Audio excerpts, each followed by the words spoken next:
തൃശൂർ കോടാലിയിൽ പാമ്പ് കടിയേറ്റ് മരിച്ച കുട്ടിയുടെ വീട്ടിൽ വീണ്ടും പാമ്പ്. ആൽജോയുടെ മൃതദേഹം കൊണ്ടുവന്ന സമയത്താണ് ശംഖുവരയൻ ഇനത്തിൽപ്പെട്ട പാമ്പിൻ കുഞ്ഞിനെ കണ്ടത്. ശംഖുവരയൻ, കോമൺ ക്രൈറ്റ്, ഈ പാമ്പുകൾ അധികവും രാത്രിയാണ് സഞ്ചരിക്കൽ. അതായത് ഇത് കടിച്ചു കഴിഞ്ഞാൽ നമുക്ക് പെട്ടെന്ന് മനസ്സിലാകൂല. അതായത് കാരണം പാമ്പുകൾ കടിച്ചു കഴിഞ്ഞാൽ കലകൾ കാര്യങ്ങളെല്ലാം ഉണ്ട്, വേദന ഉണ്ടാവും. ഇത് പെട്ടെന്ന് മനസ്സിലാവില്ല. പക്ഷേ നമുക്ക് ശ്വാസതടസ്സവും നെർവസ് സിസ്റ്റത്തിനും ഒക്കെ കൃത്യമായ രീതിയിൽ പോയ്സൺ എത്തിക്കാൻ ശേഷിയുള്ള ഒരു പാമ്പ് കൂടിയാണ് ഈ പറയുന്ന ശംഖുവരയൻ. അതുകൂടാതെ തന്നെ വെള്ളിക്കെട്ട്, അതായത് ബാൻഡഡ് ക്രൈറ്റ് എന്ന് പറയും. അതായത് മഞ്ഞ, കറുപ്പ്, വെള്ള നിറത്തിലൊക്കെ വര പോലെ ഉണ്ടാകുന്ന ഈ പാമ്പ് ഏകദേശം നമ്മൾ കണ്ടു കഴിഞ്ഞാൽ പാവം, ഒരു അഗ്രസീവ് അല്ലാത്തൊരു പാമ്പ് എന്ന് വിചാരിക്കും.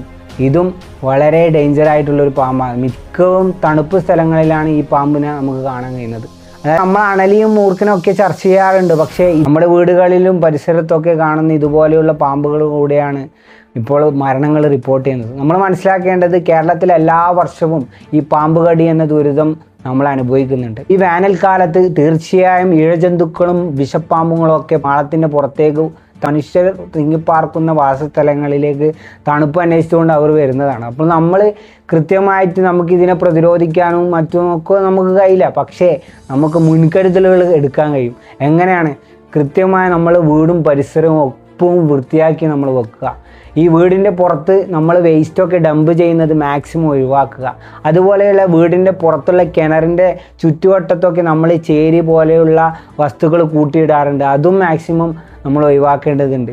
പിന്നെ നമ്മൾ മെയിനായിട്ട് ചെയ്യുന്നത് വീടുകളിൽ ജനൽ തുറന്നിടുന്നുണ്ട്. ചൂട് സമയമാണ്, മാക്സിമം അത് പൂട്ടി വെക്കാൻ നമ്മൾ ശ്രമിക്കുക.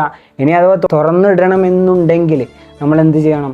സിങ്ക് പോലെയുള്ള കാര്യങ്ങൾ കവർ ചെയ്തുകൊണ്ട് ഇങ്ങനെയുള്ള ഇഴജന്തുക്കൾ ഉള്ളിലേക്ക് വരാൻ പറ്റാത്ത രീതിയിൽ നമ്മൾ ബ്ലോക്ക് ചെയ്തുകൊണ്ട് ഇത് നിർമ്മിക്കുക. അടുത്തതായി നമ്മൾ മനസ്സിലാക്കേണ്ടത്, ഇനി അഥവാ ബൈ ചാൻസ് നമ്മളെ പാമ്പ് കടിച്ചു കഴിഞ്ഞാൽ എത്രയും പെട്ടെന്ന് നമ്മൾ ഹോസ്പിറ്റലിലേക്ക് പോകുക. അതായത് ആൻറ്റിവെനം സൗകര്യമുള്ള ഹോസ്പിറ്റലിലേക്ക് നമ്മൾ എത്രയും പെട്ടെന്ന് എത്തിക്കുക.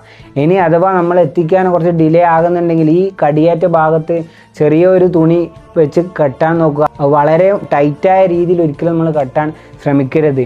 അതുപോലെ നമ്മൾ ഈ പാമ്പ് കടി ഏറ്റു കഴിഞ്ഞാൽ അമിതമായ രക്തസഞ്ചാരം കൂടുന്ന രീതിയിലുള്ള പ്രവർത്തനങ്ങൾ, അത് ഓടരുത്. അധികം ടെൻഷൻ അടിക്കാതെ നമ്മളൊരു സ്ഥലത്ത് നമ്മൾ ഇരുന്ന് മാക്സിമം രക്തസഞ്ചാരം കുറക്കുന്ന രീതിയിലുള്ള പ്രവർത്തനങ്ങൾ എടുക്കുക. നമ്മൾ എത്രയും പെട്ടെന്ന് നമ്മൾ ഹോസ്പിറ്റലിലേക്ക് എത്തിക്കുക.